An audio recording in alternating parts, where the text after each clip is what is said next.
tutoriel de l'application libre et gratuite DigiSteps de la Digital qui permet de créer des parcours d'apprentissage, une sorte de Moodle Lite qui marche aussi bien sur ordinateur que sur tablette ou smartphone. Pour y accéder, rendez-vous sur le site ladigital.dev. Une fois sur la plateforme, vous descendez et vous trouvez l'application DigiStep et vous cliquez sur Utiliser pour l'ouvrir. Ensuite, vous allez cliquer sur Créer un parcours et vous allez évidemment lui donner un nom, par exemple Parcours A. Ensuite, vous allez sélectionner un type de question secrète et en fait, cette question vous servira de code d'accès pour retourner sur votre parcours. En effet, dans DigiSteps, il n'y a pas d'inscription classique avec un identifiant et un mot de passe. On fonctionne donc comme ceci. On clique sur Créer et on arrive sur la page d'accueil. Premier réflexe, archiver le lien vers votre parcours, soit ici, soit en récupérant le lien de partage là, c'est la même chose, et vous archivez ça dans vos documents, car ainsi vous pourrez retourner dans votre parcours pour le modifier plus tard. Ensuite, vous allez pouvoir ajouter des étapes à votre parcours en cliquant sur Ajouter une étape. Chaque étape se présente de la même manière, un titre, une éventuelle description, et ici on vous propose différents types d'étapes que l'on va détailler tout à l'heure.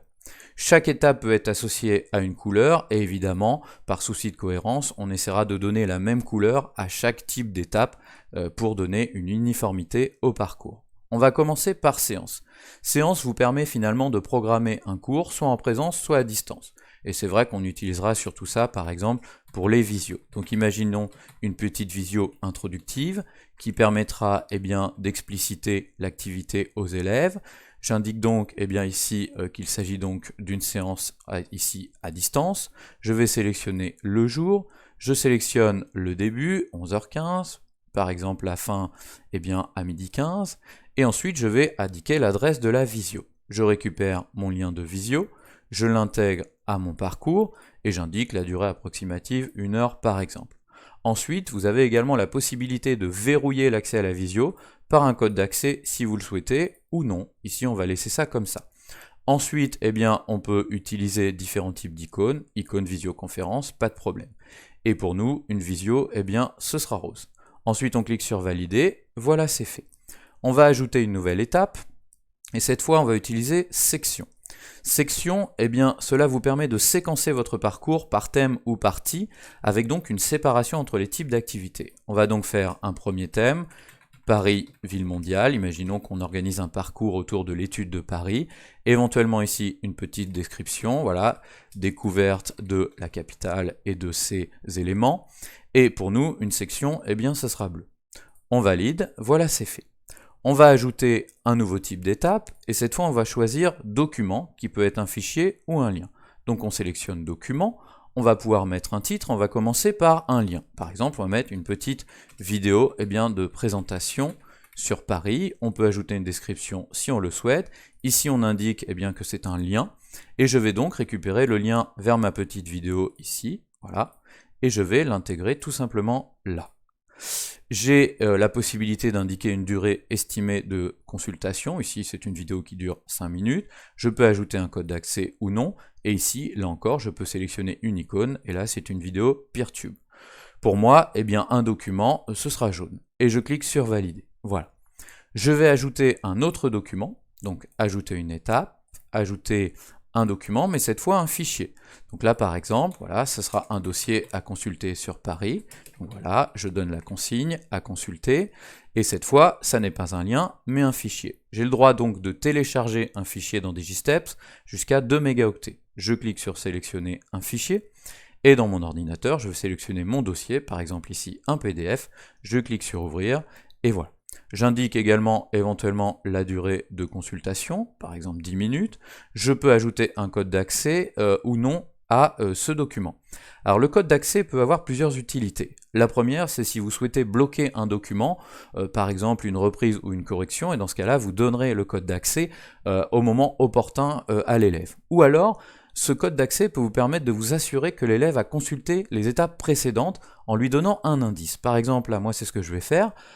Je demande à mes élèves, voilà, quel est le musée le plus grand de Paris, et le code d'accès, c'est donc Louvre, et ils auront le nom en consultant la vidéo précédente.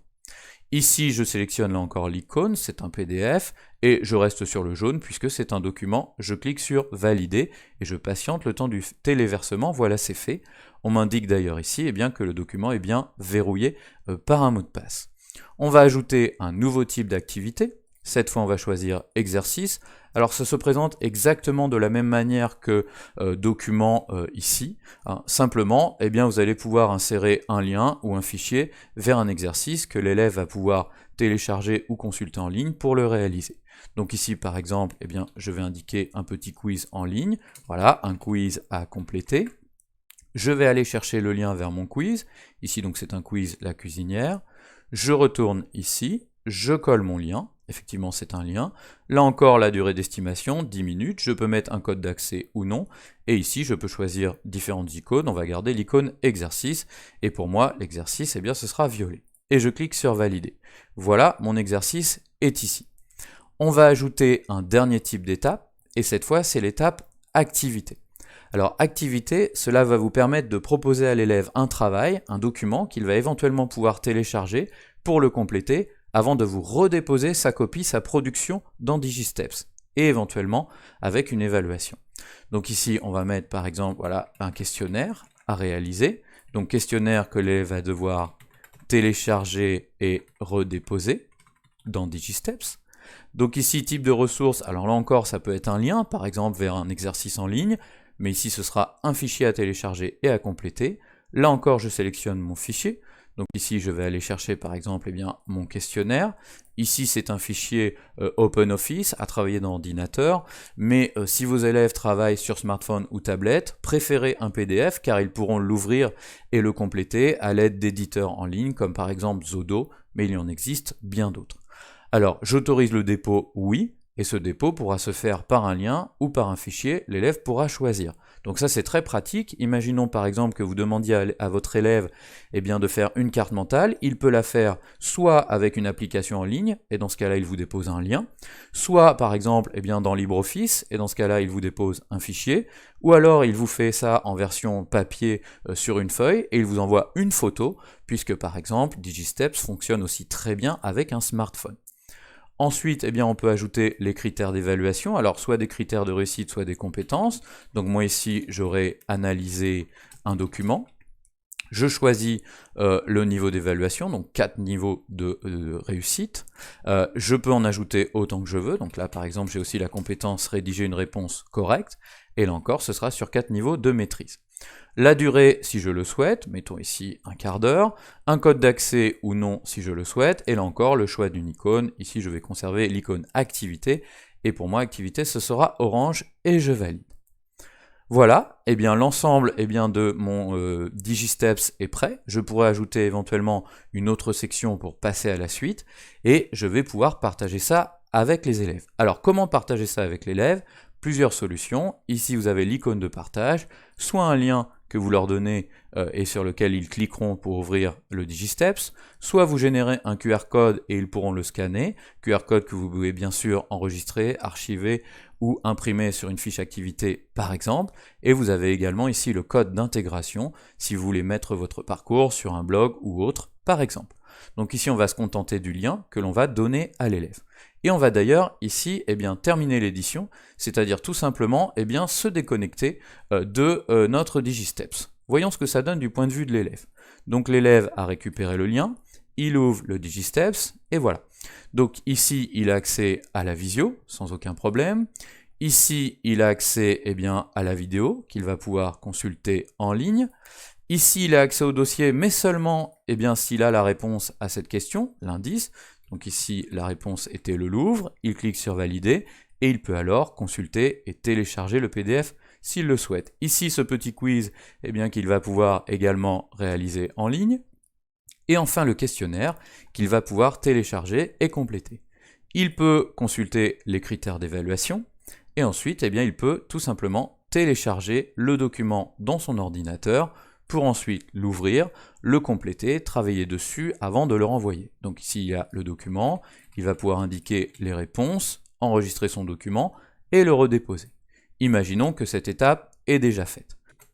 Donc l'élève va cliquer ici sur l'icône pour déposer son travail, il indique je veux déposer un travail, il indique son prénom ou son pseudo, ici un code d'accès qu'il va devoir noter et archiver pour éventuellement modifier son document ou consulter le retour, l'évaluation du prof, il indique le type de dépôt, si c'est un lien, il colle ici le lien vers sa production en ligne, si c'est un fichier, il clique sur fichier et va sélectionner télécharger son fichier depuis son ordinateur, sa tablette ou son smartphone avant de valider son dépôt. Remarque importante, l'élève peut déposer plusieurs documents pour un même travail donné et il peut également retourner consulter son travail avec ce fameux code qu'il doit avoir noté pour éventuellement le remplacer s'il l'a amélioré. Il y a donc un droit à l'erreur très intéressant. Voyons ce que ça donne à présent du point de vue de l'enseignant. Alors vous êtes déconnecté de Digisteps et vous voulez y retourner.